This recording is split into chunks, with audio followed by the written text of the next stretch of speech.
ايوه يا احمد، ايه اللي حصل بالظبط لما شربت علبة لبن جهينة اللي هي بالشوكولاتة ماكس، اسمها ماكس؟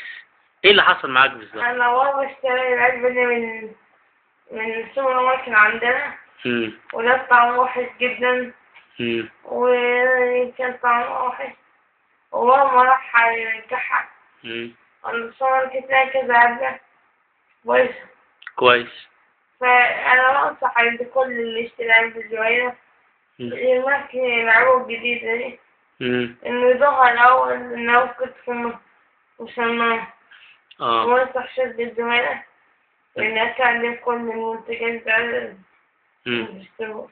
اللي هي من العبوة دي يعني. اللي هي زي انت ما قلت لي من انتاج 1/6/2011 وبتنتهي صلاحيتها 1/12/2011، يعني صلاحية 6 شهور ومع ذلك فاسدة. هي دي صح كده؟ طب ورينا كده العبوة كده عشان نشوفها قدام الشاشة. ماكس صح كده، وكلمة جهينة واضحة جدا اهيت لكل الناس، والعبوة فاسدة، والموضوع مش هزار، الموضوع جد. واحنا بننصح شركة جهينة انها تتخذ اجراء وتقوم بجمع هذه العبوات من المحلات وتقوم باعدامها حتى لا تحدث حالة تسمم لأطفال مصر.